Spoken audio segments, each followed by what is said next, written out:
Kagigising lang ni Fredo. Titingin siya sa dagat. Bigla siyang matitigilan. Hindi mawari ang kulay ng tubig. Kakaiba rin ang katahimikan. Masyadong kalmado. Ang dagat ay parang patay na. Ngayon lang ako nakarating dito. Sa tanang buhay ko, ngayon lang ako nakaranas ng ganito. So all your kids are swimming? Kalahating taon bago nagsimula ang shooting, sinimulang buuin ni Direk Marilu Diaz Sabaya ang kanyang production team. Ang isa sa pinakamahalagang bahagi nito ay ang full-scale underwater production team. Sa kasaysayan ng pelikulang Pilipino, ngayon lamang nagkaroon ng ganitong klaseng pangkat. Ang trabaho ng pangkat, tumulong sa pagkuha ng mga eksena sa dagat at tiyakin ang kaligtasan ng cast at crew. Okay? So we rehearsal that.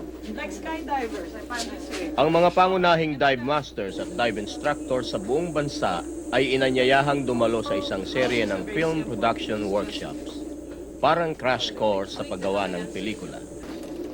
Si Marisa Floirendo, batikang underwater cinematographer, ang namahala sa mga workshops.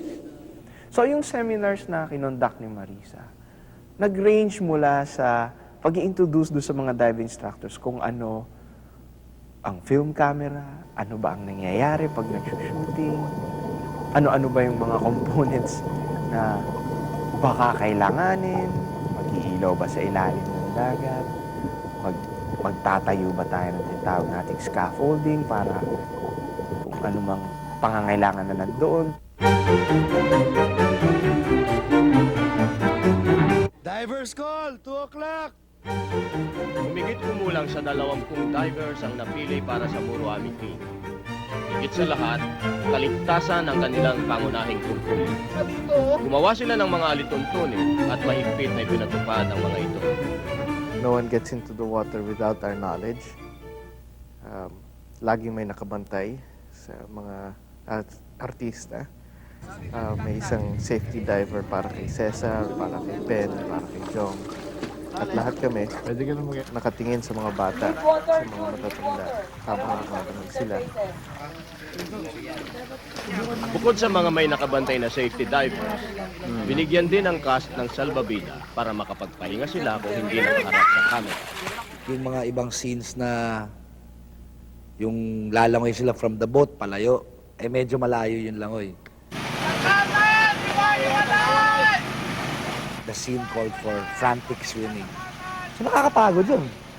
Eh kung inabot ka ng take 2, take 3, take 4, delikado pa rin. Kasi kahit marunong ka lumangoy, kung exerted talaga yung effort mo, each take, medyo towards the end siguro, talagang mapapagod ka. Pwedeng may mangyari. Diver, zero, dumadive din.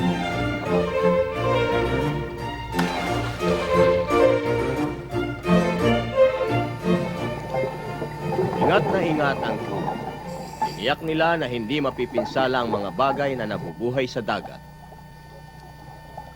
We got dead corals from these coral graveyards and we colored them to make them look alive again. And then we planted them on certain areas, safe areas underwater, wherein we could visually, effectively destroy them without really destroying the actual living corals. Ang pabago-bagong lagay ng panahon ay lalong nagpahirap ng trabaho ng buong production team. It's tricky in terms of design because you cannot design the sky, you cannot design the color of the sea. It depends on the weather. So we approached designing the look of the film in that way. Certain weather conditions for certain parts of the story.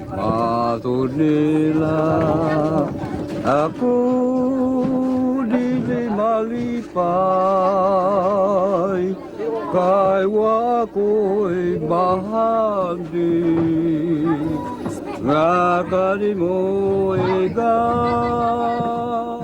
Dahil mga gasera lamang ang ginagamit sa barko at sa hangad na magaya ang natural na liwanag, Ang mga night sequences dito ay ginamitan ng espesyal na klase ng film stock.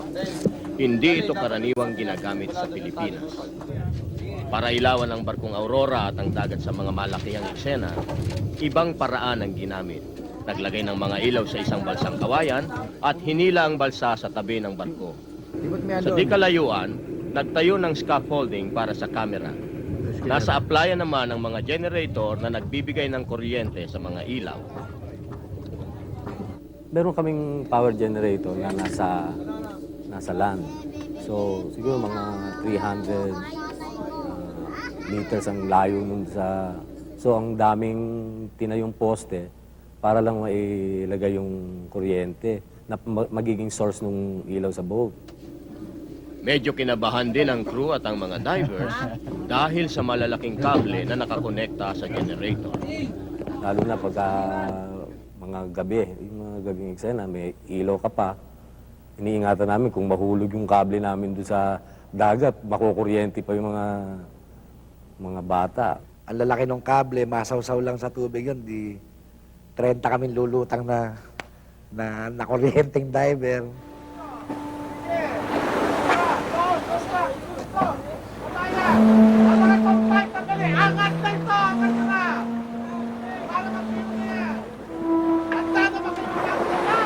Ang totoong pangalan ng barkong Aurora ay MV Cecilia. Isang barkong ginagamit sa pagbibiyahe ng kopra sa Bicol. Kinaskas ang puting pintura ng Cecilia para magmukha itong luma. Part of my intention was if I could make the boat look like a floating dead coral, something like that. No, so it has to be very, very aged. Naglagay din ang production designer ng mga higaan sa loob ng barko.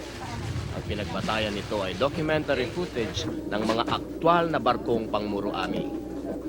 Actually, they're like catacombs. Yung triple deckers, no, and they only have enough space for a horizontal body. No, it's the configuration is like a casket actually. So ganon. So ito yon, we tried to recreate it as faithfully as possible to what we saw. This boat did not have a foremast, no. The reason for putting a foremast, dalawa yon, no. It's both for practical reasons and then make pagka-cosmetic, no. It improved the look of the boat, no. Having a foremast, no, it improves the look of the boat from afar. Secondly, if you look up there in the foremast, no, if you point your camera there at the foremast, you will see that there is a boom arm, no. That boom arm serves as a structure from which to hook on the lights, no. Ang mga banig at ang mga kupas na kasuotan ay nanggaling sa mga pamilya ng mga mangingisda sa Bicol. Pinalitan ito ng mga bagong damit at banig. There was like a subasta, no, and then they all came with their old pillows, with their old blankets, with their old mats. So what we actually have here are the mats used by fishermen. Sinusisi din ng production team ang sound o tunog. Nag-recording ng aktwal na tunog o live sound para makuha ang tunay na ingay at katahimikan ng hangin at tubig sa laut. Minsan may isang eksenang tapos ng shooting. Pagdating sa Maynila, pinakinggan ng sound recordist ang nirecord na tunog. Hindi siya nasiyahan sa narinig niya. Umalik siya sa Bohol para ulitin ang recording ng tinatawag na ambient sound, ang kabuuang tunog ng kapaligiran. Sinabi ni direktor na Direk Marilo na bumalik ka doon sa Bohol, kayo ni Mang Rudy, at i-record niyo uli. Kasi nga medyo mahirap dahil iba-iba ang salita, may dialect doon, hindi madaling gayahin. Para makuha at mailapat sa pelikula ang iba't ibang tunog ng karagatan, ang ginawa ng mga film technician ay inilubog ang mga mikropono sa tubig. Ngayon lang ito ginawa sa pelikulang Pilipino. You have the wind. Iba-ibang klaseng wind ang dumarating dito sa amin. At nagpapasalamat nga ako sa taas. Natataon doon sa klase ng drama ang dumarating sa amin. Yung agos ng tubig na iba-ibang klase ng tunog. Yung underwater sounds na talagang maske ko at my age, ngayon ko lang narinig kung ano pala yung ingay na binibigay ng ilalim ng dagat. from 20, 40, and 100 feet. Meron ako isang recording na ginawa na ang akala mo may taong humihinga sa ilalim.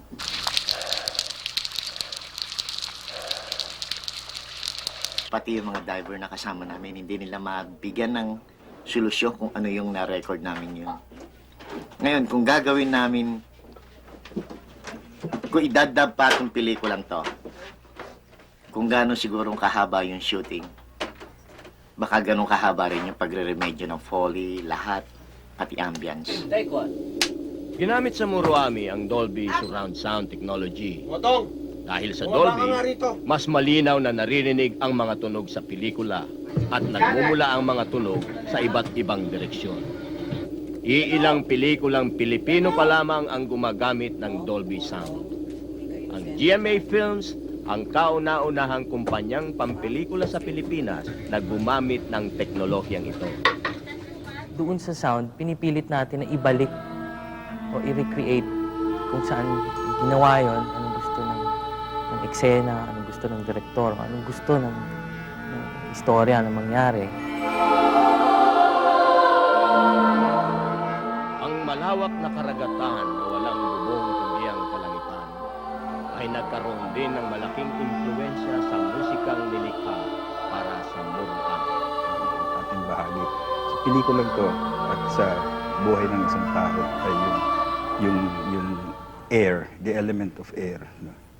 At dito, na-determine namin o napagpasyahan namin na magandang bigyan ito ng kahulugan sa pamamagitan ng paggamit ng wind instruments lang, puro produkto ng hangin. Flute, oboe, bassoon, bass, clarinet, voice. Katangi-tangi rin sa pelikula ang paggamit sa Lubok Children's Choir ng Bohol. Ito'y isang tanyag na koro na nanalo na sa maraming patimpalak. Ang kalikasan ay isang pwersang hindi mapapasunod sa mga plano ng tao. Sa paggawa ng Muruami, panay ang pagkonsulta sa timetables, lunar calendars at weather maps na lumalabas sa internet.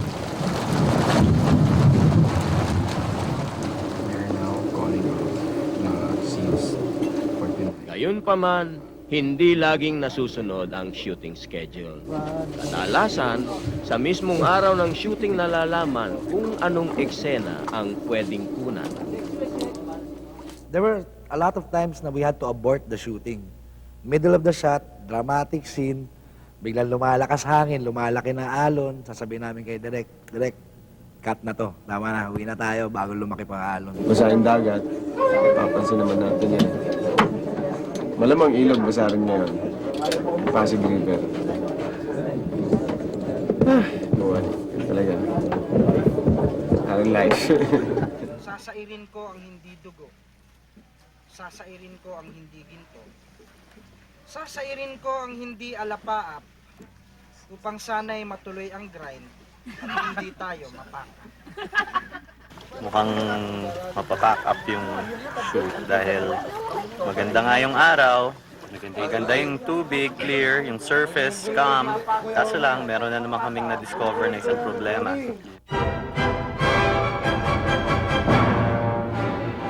Seagrass. Marami siyang grass. So first of all, there's a lot of physical difficulties. You've got the water, which is in between you. Communication is very difficult. Are you asking me or telling me that okay ang ilaw? And you have to be a very good scuba diver to operate the camera and to maintain, as they say, neutral buoyancy, to hold the camera steady. Parang comedy. Lalo na yung mga pag nag-zoom in yung camera. We had safeties behind the camera. And as the camera is moving, everybody else is moving. You see, that one camera, pag galaw nun, mga 15 tao kasamang gumagalaw nun. Para sa tatlong pangunahing artista, isang malaking hamon ang mga underwater sequences. Kinailangan nilang mag-aral sumisid sa estilong Muruami. Dati, nung nagsiswim ako, tinatry kong pumunta sa ilalim. 8 feet lang yun, yung swimming pool. Hirap na hirap ako. Mga 1 taon siguro bago ako umabot sa ilalim. Hanggang masanay na ako. Sa training ko, umabot ako ng 30 feet. Sabi nila. How long can you stay under? Ewan ko. Hindi pa masyado kasi. Dito lang ako. 1 minute yan. Dito lang ako natuto. Yung swimming ko kasi dati parang ano eh, athlete, ganyan, butterfly, gano'n. Dito, nakita ko sa Murami, parang iba. Para silang mga balerina, nalambot ng mga kamay nila sa ilalim, smooth na smooth, pero powerful. Kumbaga pag isang gano'n nila, ang lawi agad na Tsaka yung mga langoy, kailangan makipagsabayan ako doon sa mga busero, yung mga mangingisda. Yung mga yun, doon na pinanganak yung sa dagat Pero kailangan, ang dating ko, mas magaling ang dating ko sa kanila kasi kunyari, ginagaya lang nila ako. Ako ang idol nila, parang gano'n ang ganun. Tingin nila sa akin talagang may anting-anting ako sa tubig. Action